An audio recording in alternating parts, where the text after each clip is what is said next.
queríamos compartirlo en este formato que es más, eh, podríamos decir, más cercano, y que le hemos puesto Velando por los hermanos, ¿ya?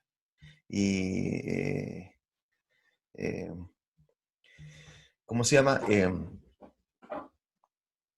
La pregunta que sale abajo es: ¿cuál es mi responsabilidad con los otros creyentes?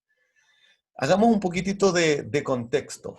Yo le doy gracias al Señor porque me ha permitido tener amistad, relaciones, cercanías con pastores que son de otras iglesias, y muchos de ellos vienen de un contexto diferente, por ejemplo, el de Gringolandia, que tiene cosas muy buenas, pero también cosas negativas. Y ahí en esa página que sale a la derecha arriba, se habla, este es un artículo que estaba en inglés y se llama, digamos, 20 grandes desafíos para la iglesia actual, por lo menos de la realidad en Estados Unidos. Y quiero mostrarle algunas cosas que salían en esta página web. Tomé solamente algunas de estas 20, pero que creo que también nos pueden ayudar a nosotros a ver nuestra realidad y analizar la iglesia latinoamericana y también nuestra iglesia, en este momento, nuestra comunidad de Micalvi. En primer lugar, dice este documento, habla de apatía, de concentración interna, habla él. Y ¿qué nos podemos dar cuenta? ¿No es cierto? Que vivimos en un tiempo de apatía, en un tiempo digamos, como uno se concentra solamente en las cosas que a uno le llama la atención. Este hombre dice que ha estado en ministerio por más de 20 años y nunca había visto miembros de la iglesia más apáticos, dice, y enfocados. En segundo lugar, habla de dirigir y mantener voluntarios, que ese es un gran desafío. Y se refiere que en una iglesia lo sabemos. Si bien hay algunas personas que pueden ser pagadas para poder servir en la obra, podemos hablar de pastores remunerados y a veces, digamos, pueden ser más de uno, siempre se necesitan más manos para trabajar y esos voluntarios son un desafío de hacerlos trabajar, como se señala acá. En tercer lugar, limitaciones de tiempo generales, dice. Termino cada semana preguntándome por qué hice tan poco, hablaba este documento. También habla él de conseguir el apoyo de los miembros. Paso la mitad de mi tiempo desarrollando un consenso de los miembros sobre decisiones desde lo mundano a lo crítico. Y otro desafío que ella señala es aferrarse a las tradiciones. Desearía que nuestros miembros se esforzaran tanto en alcanzar a la gente para Cristo como en mantener sus tradiciones. Estos desafíos de esta iglesia norteamericana creo que de alguna forma también se tocan con nuestra realidad. Y es por eso que hemos querido colocar y hacer esta serie de mensajes y hacerlo por Zoom, que se llama Velando por los Hermanos. No estamos hablando el día de hoy de la parte de evangelismo, que es una necesidad. No estamos hablando de nuestra relación y nuestro deber con personas que son fuera de la iglesia, que también es nuestro deber. No estamos hablando de nuestro deber para nuestra familia, ¿no es cierto? Esposos, hijos, hermanos, madres, primos. Estamos hablando, y lo que quiero que piensen en un momento esto: ¿cuál es mi responsabilidad como creyente en Jesús con los hermanos que son de la congregación local a la cual yo pertenezco? Y me gustaría entonces que viéramos tres modelos, tres maneras en las cuales podemos hablar de cómo velar por los demás. Y vamos a analizar estas tres perspectivas desde la palabra de Dios. En primer lugar, uno vela por todos. En segundo lugar, unos pocos velan por todos. Y finalmente, todos velan por todos. En el primer caso se necesita un líder superdotado que va a hacer y va a ejercer la obra del ministerio. En el segundo caso hablamos de un grupo de líderes que ejercen la obra del ministerio. Y en el tercer modelo, toda la congregación ejerce la obra del ministerio. Y yo le quiero hacer una pregunta a usted. ¿Cuál piensa de estos tres modelos que es el que se ajusta a la palabra de Dios? ¿Cuál de estos tres modelos aparece más en la Escritura? Y podemos hacer ahora una pregunta al revés. ¿Cuál de estos modelos quizás es el que a veces se potencia en las iglesias nuestras, en las iglesias de Latinoamérica, en las iglesias que nosotros conocemos? Por eso es que esta pregunta es importante. Vamos entonces a abordar esto con la ayuda del Señor.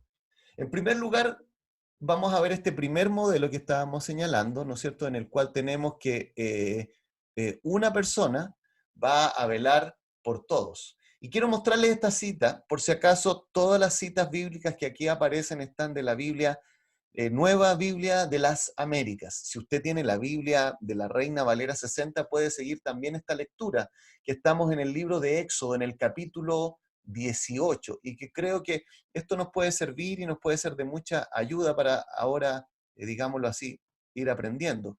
Dice, al día siguiente Moisés se sentó a juzgar al pueblo. El pueblo estuvo delante de Moisés desde la mañana hasta el atardecer. Cuando el suegro de Moisés vio todo lo que él hacía por el pueblo, dijo, ¿qué es esto que haces por el pueblo? ¿Por qué juzgas tú solo y todo el pueblo está delante de ti desde la mañana hasta el atardecer? Y Moisés respondió a su suegro, porque el pueblo viene a mí para consultar a Dios.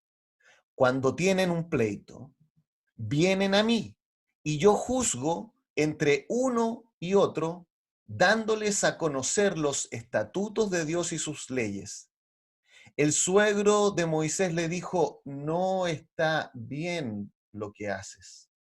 Con seguridad desfallecerás tú y también este pueblo que está contigo, porque el trabajo es demasiado pesado para ti. No puedes hacerlo tú solo. No sé si ya les llama la atención lo que está sucediendo en este pasaje que lo hemos puesto y lo hemos tratado de ser bien gráfico.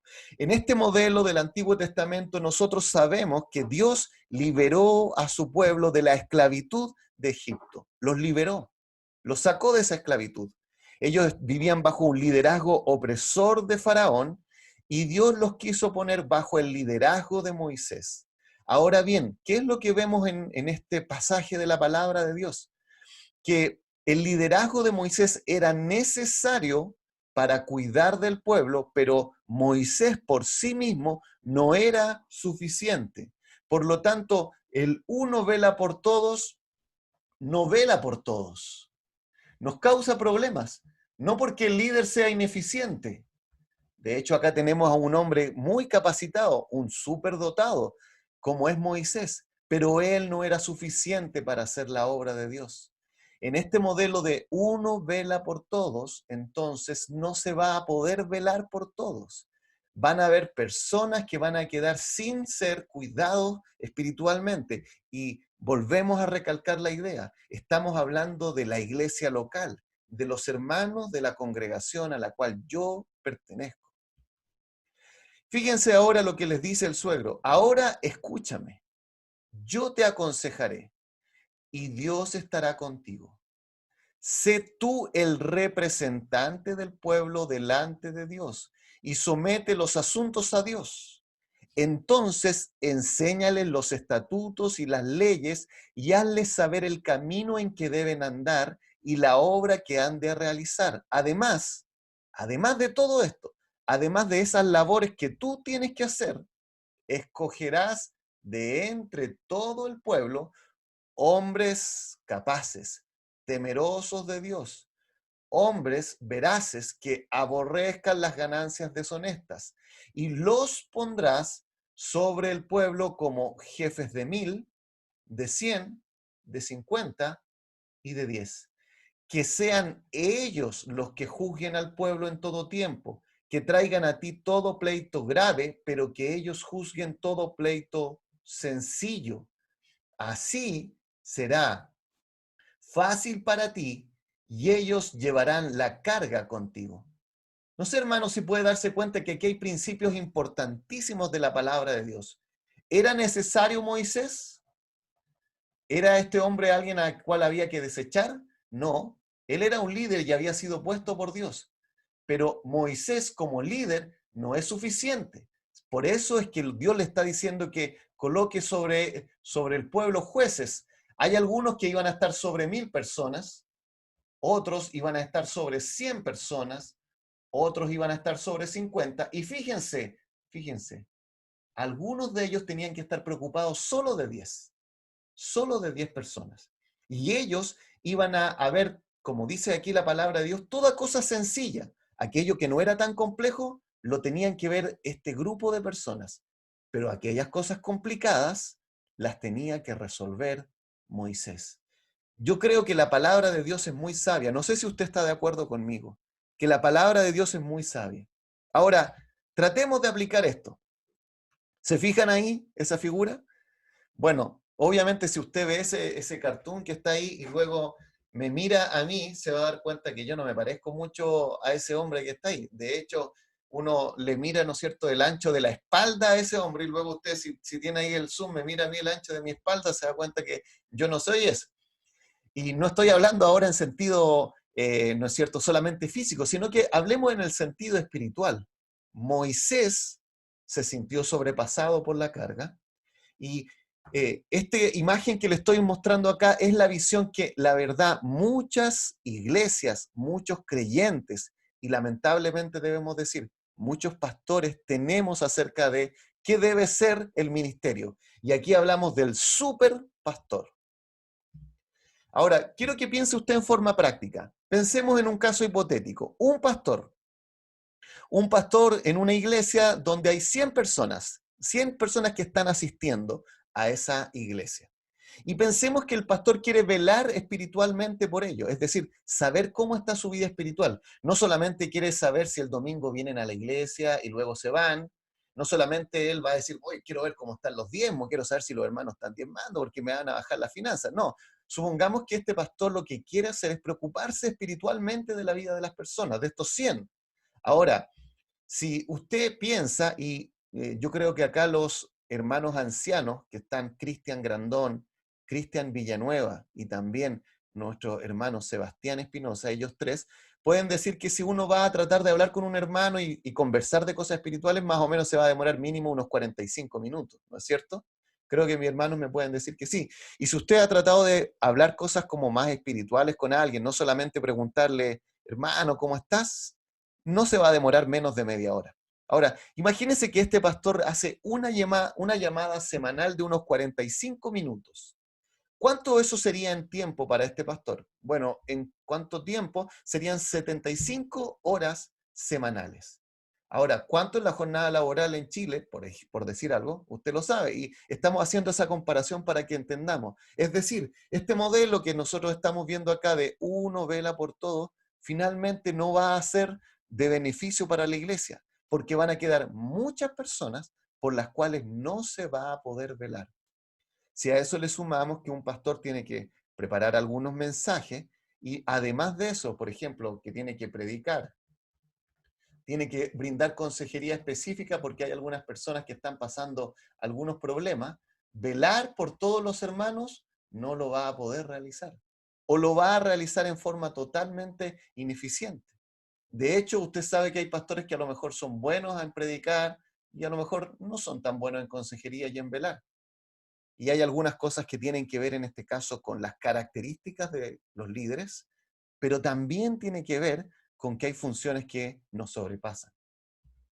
Veamos entonces un segundo modelo. Si este modelo no resulta, pensemos entonces un segundo modelo, que acá dice, unos pocos velan por todos.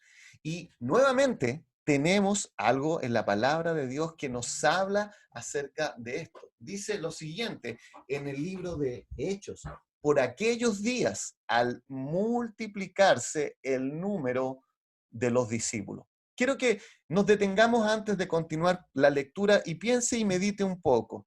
Es una bendición que luego de la predicación de Pedro, por el poder del Espíritu Santo, se hayan añadido 3000 personas a la iglesia. ¿Qué cree usted? ¿Fue una gran bendición? ¿Y cuál sería la respuesta? Obviamente, muchas personas llegaron a ser salvas. Y ahora viene una segunda pregunta. ¿Eso significó que la iglesia no tuviese problemas y dificultades a la hora de poder recibir a esa gran cantidad de miembros en la iglesia de Jerusalén? Por supuesto que ellos enfrentaron problemas, enfrentaron adversidades y dificultades. Y dice acá, fíjense cómo la Biblia es clara, surgió una queja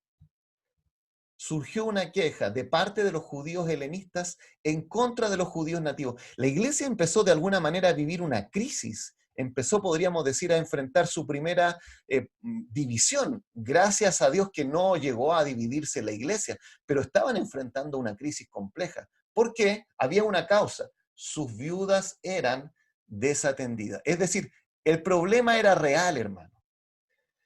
La iglesia de Jerusalén estaba logrando satisfacer con el liderazgo múltiple que tenía todas las necesidades de esa iglesia, y la respuesta es no, no lo estaba logrando.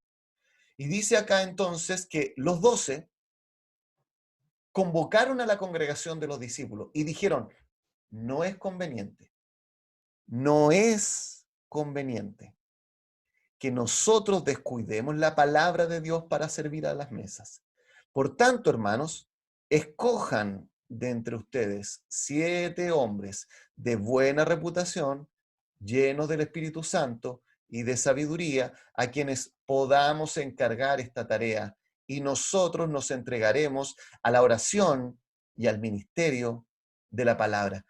No sé si se da cuenta que un consejo similar que recibió Moisés de parte de Jetro, su suegro, es el que en este momento el Espíritu de Dios le está llevando a una convicción a los apóstoles. Y van a escoger personas, no van a escoger cualquiera, van a tener ciertos requisitos, pero el punto es lo mismo.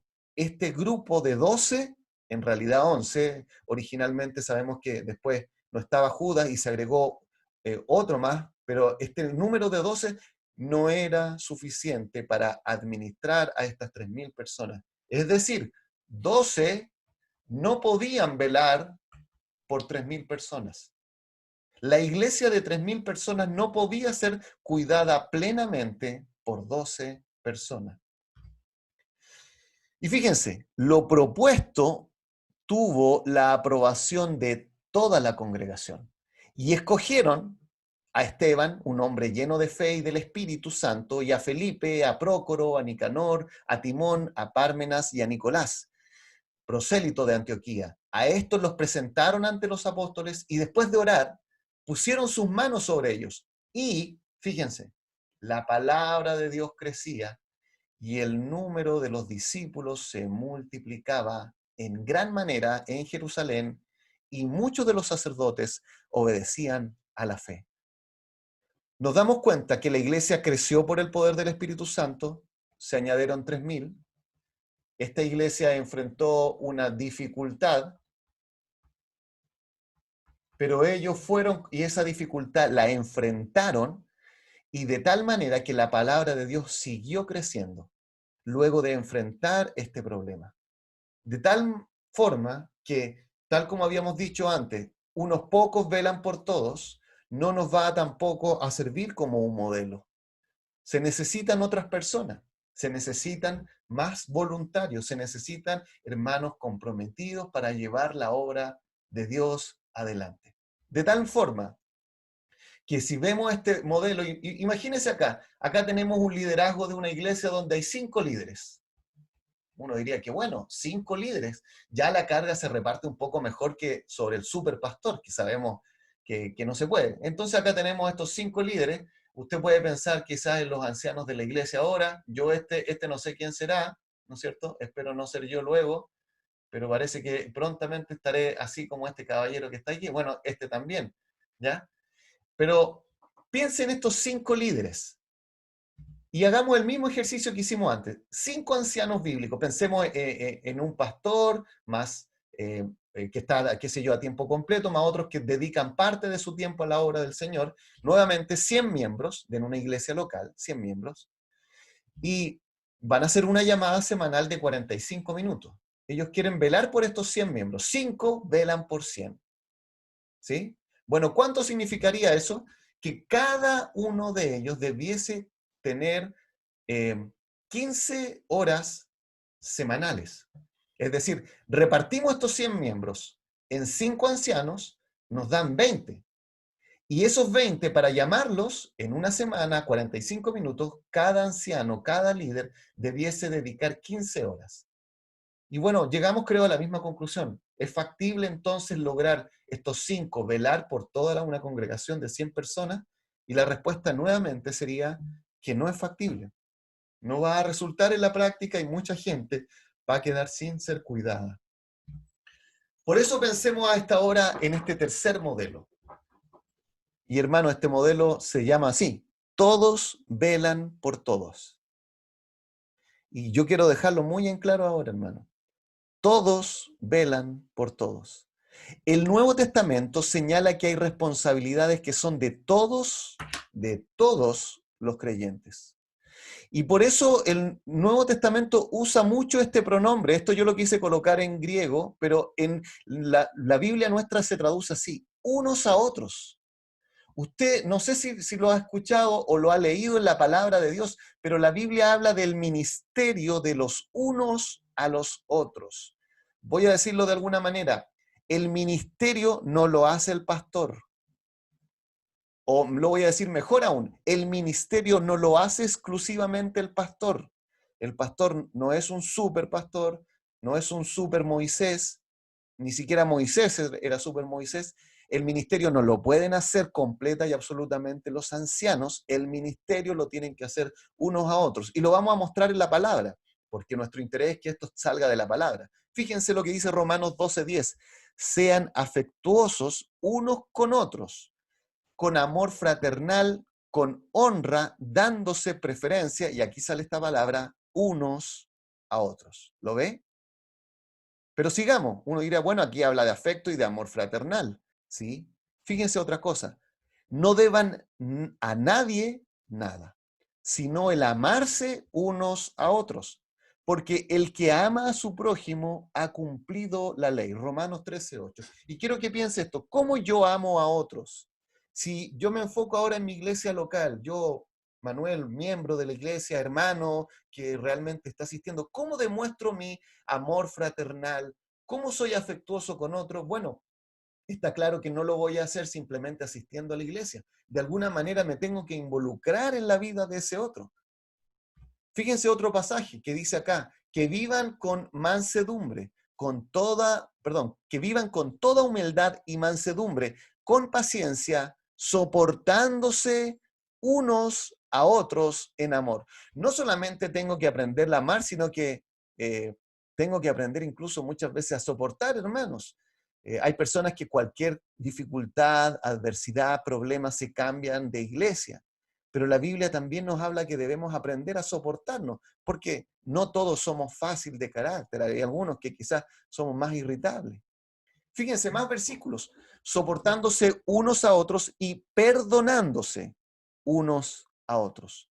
Si alguien tiene queja contra otro, como Cristo los perdonó, así también háganlo ustedes. Ahora bien, en todos estos pasajes que hemos leído hasta ahora, hemos hablado en general del amor, de perdonarnos. Y alguien dirá, bueno, pastor, ya, si yo amo a los hermanos, si en el fondo de mi corazón yo los amo. Pero quiero que se dé cuenta que este pasaje que vamos a ver ahora es más específico. Es más específico. Y si quiere, usted después puede ir a su Biblia y yo le pediría que lo subraye. Y subraye subrayando esto: unos a otros. Lo voy a leer, dice: que la palabra de Cristo habite en abundancia en ustedes, con toda sabiduría, enseñándose y amonestándose unos a otros. Fíjese lo que no dice este versículo. No dice que la palabra de Cristo habite en abundancia en ustedes, escuchando la enseñanza del pastor y recibiendo la amonestación del pastor. No dice eso. Está diciendo que hay una parte del ministerio de la palabra que lo tienen que ejercer todos los cristianos. Todos nosotros en algunas cosas somos responsables de esa. Mi hermano amado, déjeme decirle esto: Todos nosotros deberíamos aprender la palabra para poder enseñarnos unos a otros. Todos debiésemos aprender de la palabra para amonestarnos unos a otros. Es decir, cuando vemos a alguien débil, cuando vemos a alguien que a lo mejor está afectado por un problema, por una necesidad, debemos, en este caso, animar a esa persona, animarle y cuidarle. Debemos enseñarnos y amonestarnos unos a otros. Ahora, fíjense lo que implica ese modelo. Si tenemos 100 miembros, 100 personas, y cada uno de esos 100, dice, voy a llamar a algunas personas de la iglesia. Quiero preocuparme de su vida espiritual. No solamente le voy a preguntar, oye, ¿cómo está tu trabajo? ¿Cómo está tu, qué sé yo, tu familia? Oye, o viste el partido de fútbol, ¿no es cierto? Si se levanta la cuarentena, los hombres quizá hablaríamos de eso.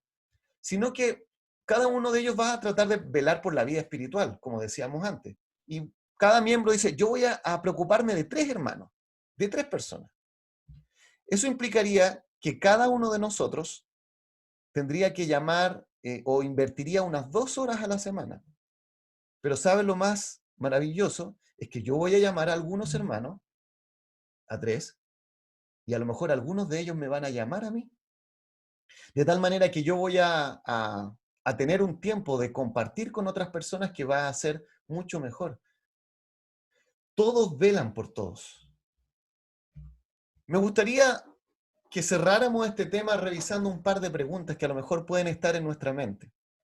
Si Dios lo permite, la próxima semana vamos a abordar cómo podemos llevar esto a la práctica. Pero fíjense en esta pregunta. No tengo mucho conocimiento bíblico. ¿Cómo puedo velar por otros? Bueno, lo podríamos responder de una manera como la siguiente, y ahí está usted viendo la respuesta, ¿no es cierto? El objetivo de velar es estar atento a las necesidades espirituales y físicas de tu hermano. No necesitas preparar un estudio, sino animarle en su vida espiritual.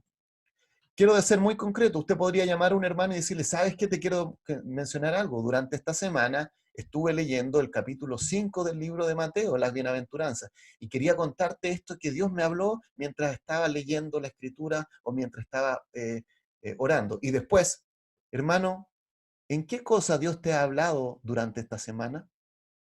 Ahí no necesito un gran estudio, no necesito ir a un instituto bíblico, sino necesito compartir las cosas que Dios ha estado hablando a mi vida.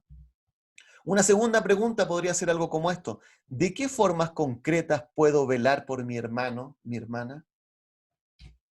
Bueno, si le llamas por teléfono, puedes preguntarle algo como, ¿tienes alguna petición de oración para esta semana? ¿Hay algo por lo cual yo pueda orar por ti? Podrías decir algo como esto. Estuve reflexionando esta semana en este pasaje y me gustaría compartir contigo lo que el Señor me mostró. O podrías, digamos, decir esto. La próxima semana, perdón, veremos más formas concretas de velar por los hermanos. Como podemos darnos cuenta, esto es lo que el Señor nos está diciendo en la Escritura. En tercer lugar, ¿qué sucede si detecto un problema espiritual más profundo? No sé si se acuerda del pasaje de Moisés. Los que estaban colaborando con Moisés veían los casos más simples, podríamos decir, los menos complejos. Estos jueces que fueron puestos sobre 1000, sobre 100, 50 y 10. Pero cuando había una situación difícil, bueno, lo llevaban a Moisés. Y aquí puede suceder algo similar.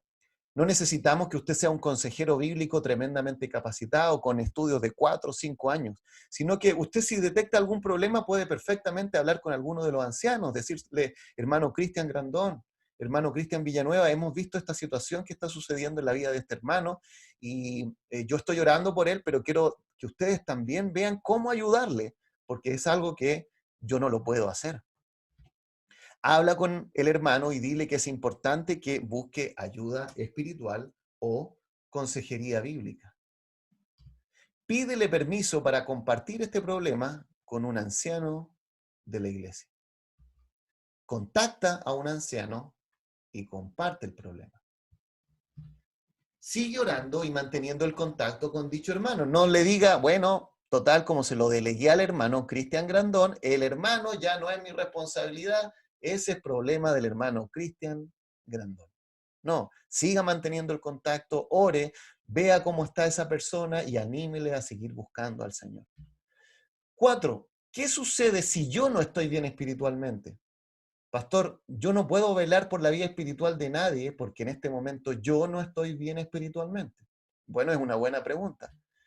Bueno, la pregunta sería, ¿por qué no estás bien espiritualmente? ¿Tienes sobrecarga de trabajo? ¿Estás atravesando una enfermedad?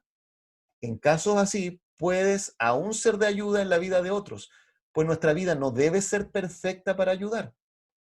Si a lo mejor te sientes cansado por el trabajo, si a lo mejor estás atravesando una enfermedad, bueno, yo te diría que hablar con otro sí va a ser de bendición para ti, porque a lo mejor lo vas a llamar para velar por él y finalmente te vas a dar cuenta que él te va a hacer de ayuda a ti. Pero si estás luchando con un pecado más complejo, tú puedes también tomar la iniciativa y llamar a otro para que ore por ti o a un anciano para buscar consejo. Para no ser pasivo, no decir, bueno, nadie me ha llamado, nadie se ha preocupado por mí. Bueno, tú llama y busca ayuda. Puedes, como dice ahí, buscar ayuda en los hermanos de la congregación. En conclusión, ¿qué podemos decir acerca de esto que hemos visto el día de hoy, hermano? El servicio cristiano no se trata de lo que haces durante el culto. ¿Sabes lo que yo sé que el Señor nos ha enseñado durante este tiempo de pandemia? Yo creo que hemos aprendido todos muchas cosas, y ustedes, yo también he aprendido, pero creo que hay algo que hemos tenido que aprender, que el centro del servicio no es el culto. Ahora no tenemos ningún maestro de escuela dominical que esté en la iglesia enseñando a los niños. No tenemos ningún músico que esté acá, ¿no es cierto?, cantando y alabando al Señor en la iglesia y afinando los instrumentos para el culto, digámoslo así, presencial. Porque como dice acá, el servicio cristiano no se trata de lo que nosotros hacemos en el culto. Puedes preparar una clase para un grupo de niños con la motivación incorrecta.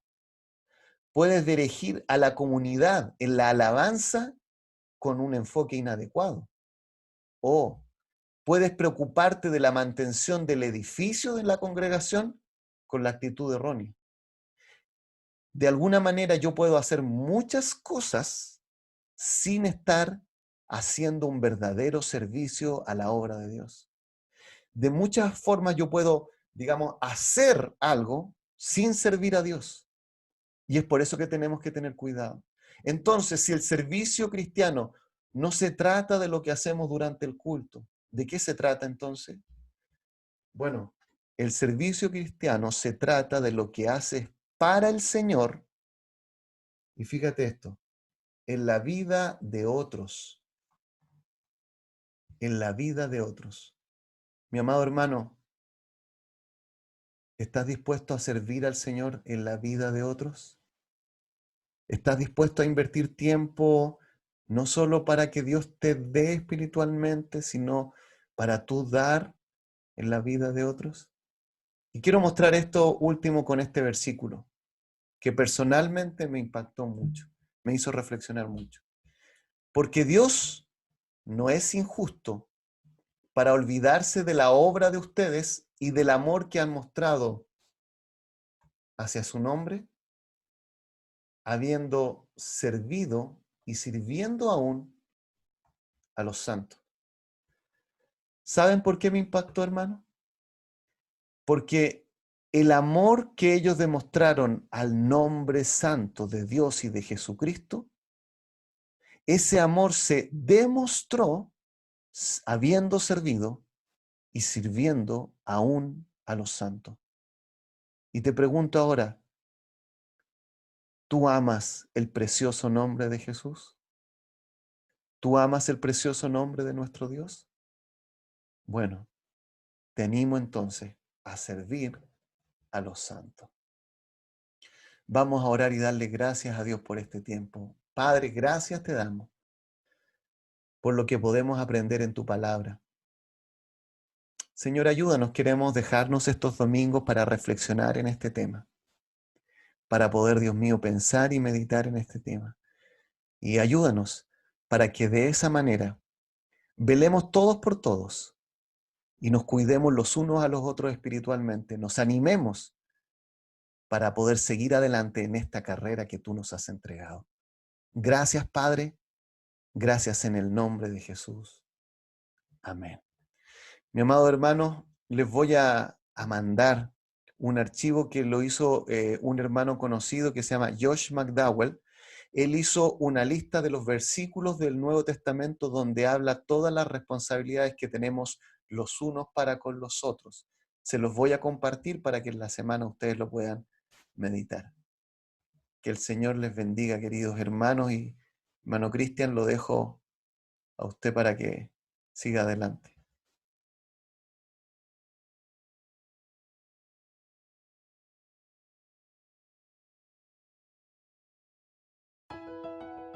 Queridos hermanos, en este tiempo difícil que estamos viviendo como familia, tenemos un desafío y consiste en velar por el bienestar espiritual de nuestros niños.